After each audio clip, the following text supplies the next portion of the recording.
சோலி முடிந்த சிவகார்த்திகேயன் படம். அமரன் படத்தை தொடர்ந்து சிவகார்த்திகேயன் நடிப்பில் வெளியான மதராசி திரைப்படம் மிகப்பெரிய தோல்வியை பெற்றுள்ளது.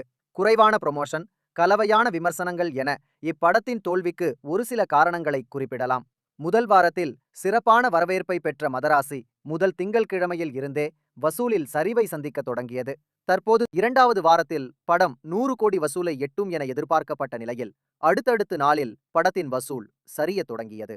திரையரங்கில் 12 நாட்கள் கடந்துள்ள நிலையில் மதராசி திரைப்படம் உலகளவில் 77.25 கோடியும், இந்தியளவில் 43.6 கோடியும் வசூலித்துள்ளதாக சாட்னிக் தளம் தகவல் வெளியிட்டுள்ளது. இந்த வார இறுதியோடு மதராசி படத்தின் திரையரங்க ஓட்டம் முடிவுக்கு வந்து இறுதி வசூல் அறிவிக்கப்படும் என எதிர்பார்க்கலாம். ஆனால் தற்போதைய நிலவரப்படி மதராசி சிவகார்த்திகேயனுக்கு தோல்வி படமாகவே அமைந்துள்ளது. அமரன் வெற்றி சிவகார்த்திகேயனுக்கானது இல்லை, மேஜர் முகுந்துக்கானது என்று புரிய வைத்தது மதராசி படம். ரொம்பவே சுமாரான படமான மதராசி படத்திற்கு சொல்லி வைத்த போல சோசியல் மீடியாவில் ஃபுல் பாசிட்டிவ் விமர்சனம் கொடுத்தும் இதுவரை 60 கோடி கூட வசூல் செய்யவில்லை மதராசி.